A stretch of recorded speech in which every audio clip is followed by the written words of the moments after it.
Hi, everybody. Thanks for joining me again from the desk of Greg Bodoh.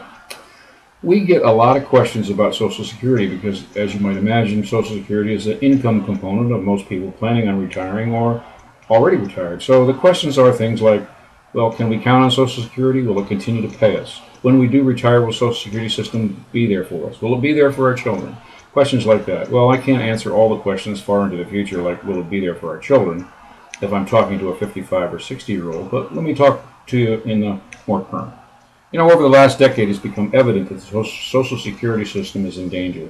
In fact, it's paying out more than it's taking in, so that makes sense, but so does the rest of our government. Based upon the current operation, Social Security system will be broke in the next 15 to 20 years. Well, is there anything we can do about it?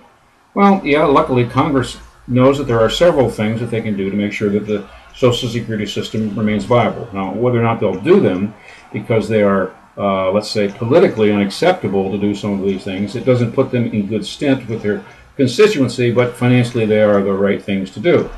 Well, a quick fix to the Social Security mess is simply to raise taxes. Now, I don't think anybody's standing in line to vote for that. We've just gone through an election, raising taxes or not to raise taxes, the fiscal cliff. That's all the talk of the day.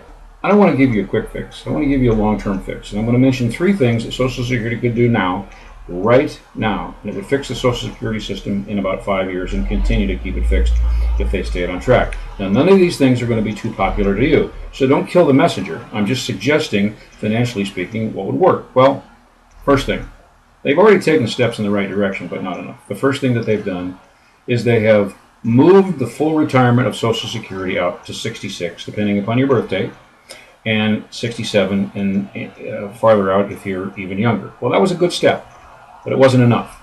So, step one, I think, full Social Security, not partial Social Security at age 62, or maybe another step, partial Social Security a little bit more at 66. But full Social Security needs to be moved out to age 70. I mean, let's think about it. You're groaning when I say age 70, but today's 70 is yesterday's 60. So, we're living a lot longer.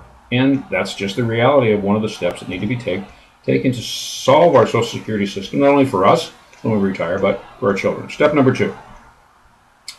Are you aware that you contribute to the Social Security system from payroll withholdings until you reach a certain income level? Now, I think the current income level is $85,000, but that doesn't matter. Until you reach this current income level, well, then what happens? Well, they stop withholding Social Security. I contend that if they continue to withhold Social Security from wages to whatever dollar you earn, so if you earn $200,000, you pay Social Security all the way out to $200,000. In other words, every wage has a Social Security tax attached to it. Well, that's going to increase a whole lot of revenue into the Social Security system, especially on those very high income earners. At what threshold should you stop contributing to the Social Security system from your earned wages? I contend that carrying it out to the full wages for the full amount of year will have a big dent in the Social Security system. And finally, and this is the big step, and nobody's going to like this one, to get something, you've got to give something.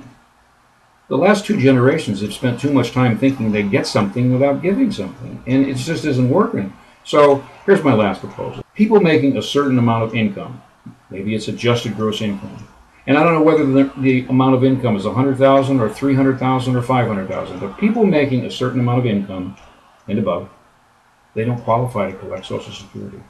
What they paid into the system to support society goes to those that need Social Security. Now, let's face it. I don't have the wisdom to know whether the right number is 200,000 or 300,000 or 500,000. But whatever that number is, let's just say 250,000 because somebody thinks that's wealthy. So I don't know. Let's go with that. Do you think people in retirement that have an income of $200,000 really need their $2,500 Social Security check? Do you really? Well, I don't think they need it. I don't need it. I don't think they need it. I think there's another person that really does need it because they don't have an income of $250,000 a year or $300,000, whatever the threshold is set. They have an income of $5,000 a year. It makes a difference to whether or not they can buy heat and food. Well, here's another distasteful message. It's like I feel like I've just given you a spoonful of castor oil, but sometimes we have to look at the reality side of things rather than the way we want to be. Thanks for listening. I hope I didn't annoy you so much that you won't turn in again from the desk of Greg Bodoh. Happy trails.